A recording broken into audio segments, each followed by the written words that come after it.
నమస్తే డాన్ మీడియాకు స్వాగతం. రావిపాడు గ్రామం జనసేన పార్టీకి ఆత్మీయ గ్రామం అని, గ్రామ అభివృద్ధికి ప్రభుత్వం పూర్తి సహకారం అందిస్తుందని తాడేపల్లిగూడు ఎమ్మెల్యే రాష్ట్ర ప్రభుత్వ విప్ బొలిశెట్టి శ్రీనివాస్ అన్నారు. రావిపాడులో పలు అభివృద్ధి కార్యక్రమాల్లో పాల్గొన్న అనంతరం ఆయన మాట్లాడారు. పెంటపాడు మండలం రావిపాడులో నిర్వహించిన అభివృద్ధి కార్యక్రమాల్లో ఎమ్మెల్యే బొలిశెట్టి శ్రీనివాస్ పాల్గొన్నారు. గ్రామంలో కొత్తగా నిర్మించిన సీసీ రోడ్లు రేవును ప్రారంభించి గ్రామ పంచాయతీకి స్వచ్ఛరథాన్ని అందజేశారు. ఈ సందర్భంగా ఆయన మాట్లాడుతూ జనసేన పార్టీకి రావిపాడు ప్రత్యేక గ్రామమని, గ్రామంలోని అన్ని అభివృద్ధి పనులను దశల వారీగా పూర్తి చేస్తామని హామీ ఇచ్చారు. కూటమి ప్రభుత్వం ఏర్పడిన తర్వాత గ్రామాల అభివృద్ధికి ప్రాధాన్యం ఇస్తోందని తెలిపారు. రావిపాడులో విద్యుత్ లో వోల్టేజ్ సమస్య పరిష్కారానికి సబ్స్టేషన్ ఏర్పాటు చేస్తామని, దీని ద్వారా పలు గ్రామాలకు ప్రయోజనం కలుగుతుందని చెప్పారు.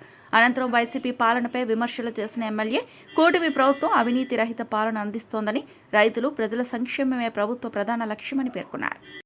నమస్కారం. ఈరోజు స్వచ్ఛరథాన్ని ఏర్పాటు చేసిన బ్యాంకు ప్రెసిడెంట్ శివ గారు, అలాగే వారి సభ్యులు, 3 మెయిన్ కమిటీ సభ్యులకి, అదే వేదిక కలిసిన పెద్దలకి, ఈ కూటమి నాయకులందరికీ కూడా పేరు పేరున ధన్యవాదాలు. ఈ గ్రామానికి ఒక ప్రత్యేకత ఉంది. ఎందుకంటే ఇది జనసేనకి పుట్టిల్లు లాంటిది. ఆంధ్ర రాష్ట్రంలో ఎక్కడా లేకుండా, ఎలక్షన్లో క్యాండిడేట్ లేకుండా గెలిపించిన ఊరు ఇది. కాబట్టి ఈ గ్రామానికి ఎప్పుడు కూడా మనం రుణపడి ఉన్నాం. జనసేన పార్టీ తరఫున మీకు అందరు కృతజ్ఞత తెలియజేసుకుంటూ, ఈ గ్రామంలో ఉన్న ప్రతి వర్క్ని కంప్లీట్ చేస్తాం. దీంట్లో ఆ వర్క్ ఈ వర్క్ అని కాదు, నేను ఇప్పుడు చెప్పాను, అన్ని ఎస్టిమేట్లు వేసి పంపించేయమని చెప్పాం. స్పెషల్గా డబ్బులను తీసుకొచ్చి ఈ గ్రామాన్ని మొత్తం అంతా కూడా అభివృద్ధి చేసి బాధ్యత తీసుకుంటాం.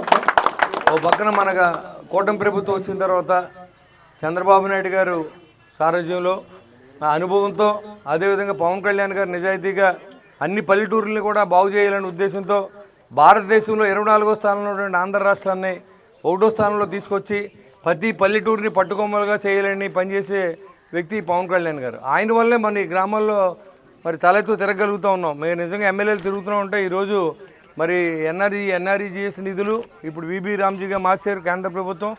మరి ఆ డబ్బులతో మనం పనిచేసి ప్రజల దగ్గరికి వెళ్ళి మేము పనిచేసామని చెప్పుకునే అవకాశం ఇవాళ ముఖ్యమంత్రి గారు కానీ, ఉప ముఖ్యమంత్రి గారు కానీ, అదేవిధంగా పంచాయతీరాజ్ శాఖ మంత్రులే కాకుండా ఇంకా ఇక్కడ ఉన్న అధికారులు అందరూ కూడా మనకి ఒక టీం వర్క్ జరుగుతోంది కాన్స్టిట్యున్సీలో.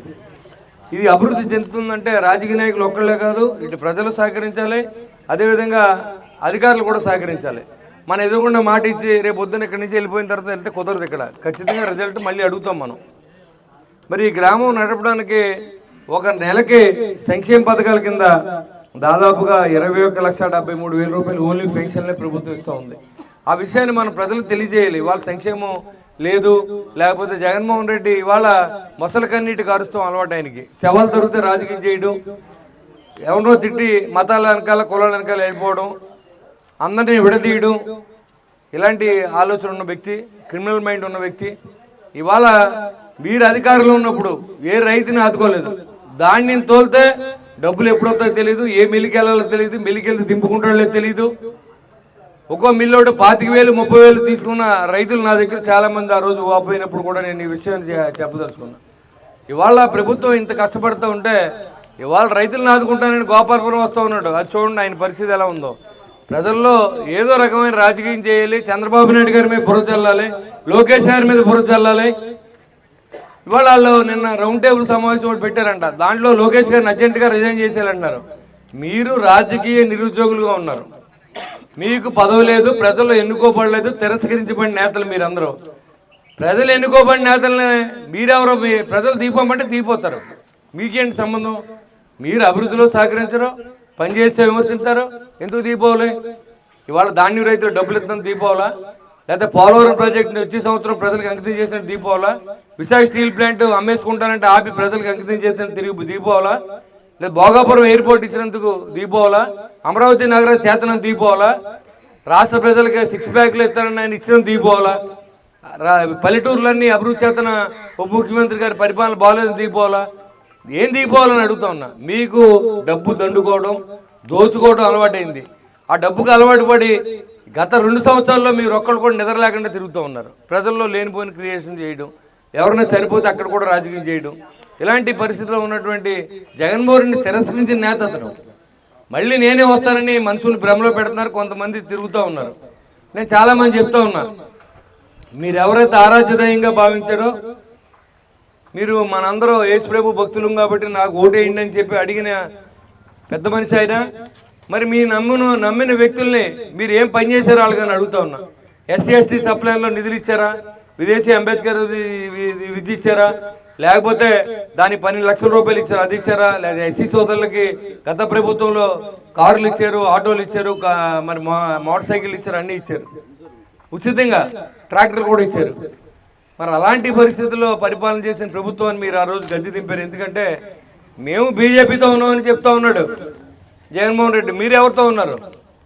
మీరు మాకు ఓట్లు ఎందుకు వేయలేదంటే ఏం అడుగుతా, వీళ్ళు ఏం చెప్తారంటే మేము జగన్మోహన్ రెడ్డి గారితో ఉంటామండి, మేమంతా క్రైస్తవులం కాబట్టి మా నాయకుడు అలా చెప్తున్నాడు అని చెప్పి చాలామంది నా దగ్గర. మీరు మీ సమయంలో ఎస్సీ ఎస్టీ సోదరులకు ఏం చేశారో చెప్పాలి. లేదు పోనీ మేము బీజేపీతో ఉంటే తప్పు అనుకుంటే మరి జగన్మోహన్ రెడ్డి ఎవరితో ఉన్నాడు? ఒక్కరోజు బయటికి రమ్మని లోన్ వేసేస్తారు. అతను బీజేపీ కరుణా కటాక్షాల్లో బయట తిరుగుతున్న వ్యక్తి జగన్మోహన్ రెడ్డి ఎప్పుడైనా లోన్కి వెళ్ళిపోవచ్చు.